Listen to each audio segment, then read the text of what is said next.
कभी कभी ज़िंदगी ऐसे सबक सिखा देती है जो किसी किताब में नहीं मिलते। ये कहानी किसी फिल्म की नहीं, किसी उपन्यास की नहीं। ये एक सच्ची कहानी है, एक ऐसी माँ की जिसकी आखिरी तमन्ना बस इतनी थी कि उसका बेटा उससे एक बार बात कर ले, लेकिन वो कॉल कभी नहीं आया। सोनल देवी एक छोटे से कस्बे में रहती थी। छोटा सा घर, आंगन में नीम का पेड़ और घर के कोने में एक पुराना रेडियो जो अब भी हर सुबह उसकी तन्हाई में गाने बजाता था। पति का देहांत तब हुआ था जब उनका बेटा रोहित सिर्फ 8 साल का था। वो दिन सोनल के लिए जैसे ज़िंदगी से उम्मीदों के टूट जाने जैसा था, लेकिन उसने ठान लिया था अब ये बच्चा ही मेरी पूरी दुनिया है। वो दिन रात मेहनत करने लगी, लोगों के घरों में बर्तन मांजती, कपड़े धोती, ताकि रोहित की पढ़ाई रुक न जाए। अक्सर पड़ोसी कहते, अरे सोनल, इतना काम क्यों करती है, ज़रा आराम भी कर लिया कर। वो मुस्कुराती और कहती, मेरे आराम से ज़्यादा ज़रूरी है मेरे बेटे का भविष्य। वक्त धीरे धीरे बीतता गया। रोहित ने स्कूल पास किया, कॉलेज गया और फिर नौकरी के लिए बड़े शहर चला गया। माँ का सपना पूरा हो गया था। जिस बेटे को उसने अपने आंचल में बिठाकर पाला था, वो अब अपने पैरों पर खड़ा हो चुका था। सोनल रोज़ मंदिर जाकर भगवान से बस यही प्रार्थना करती, हे भगवान, मेरे बेटे की ज़िंदगी खुशियों से भर दो।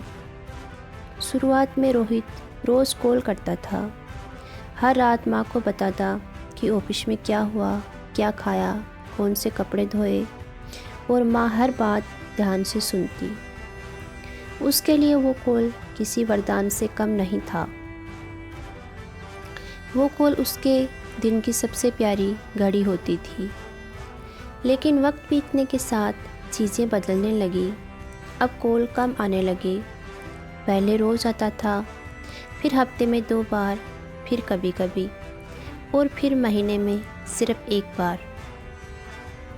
एक दिन सोनल ने खुद फ़ोन किया, बेटा आज कुछ तबीयत ठीक नहीं लग रही है।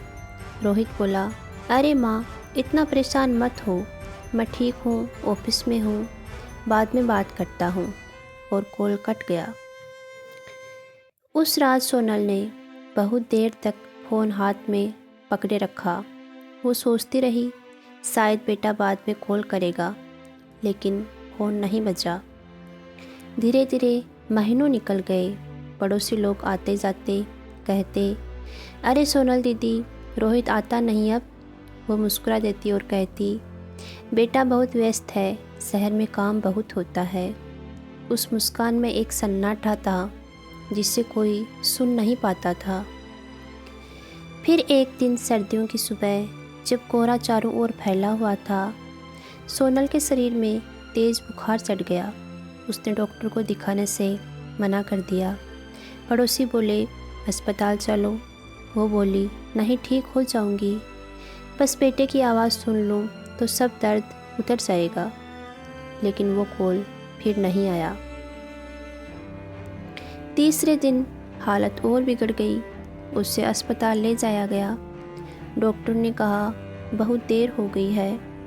उसका शरीर जवाब दे रहा था, लेकिन आंखें दरवाजे पर टिकी थी, शायद बेटा अब आ जाए।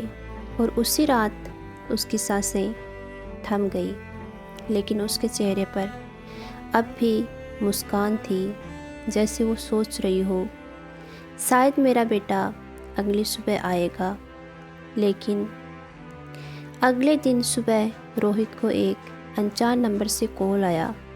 वो ऑफिस में मीटिंग कर रहा था। कॉल उठाई, बेटा मैं अस्पताल से बोल रही हूँ, तुम्हारी माँ अब नहीं रही। उसके हाथों से फ़ोन गिर गया। आंखों के सामने बचपन के सारे पल घूमने लगे। माँ का आंचल, माँ के हाथ का खाना, माँ की हंसी। और फिर उसने मोबाइल उठाया, माँ के नंबर पर कॉल किया।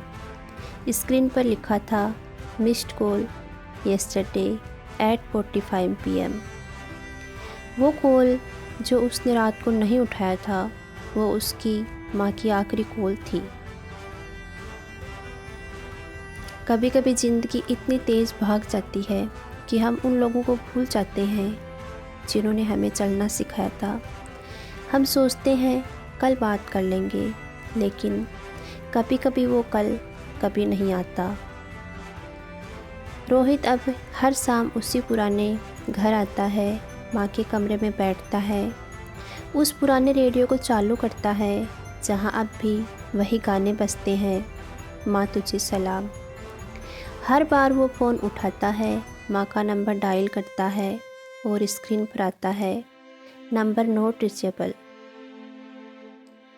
अगर आपकी माँ ज़िंदा है तो आज ही उन्हें कॉल करना, क्योंकि पता नहीं कब ज़िंदगी तुम्हें वही सन्नाटा दे दे जिसमें सिर्फ पछतावा रह जाए। माँ की दुआएं सबसे बड़ी दौलत होती हैं।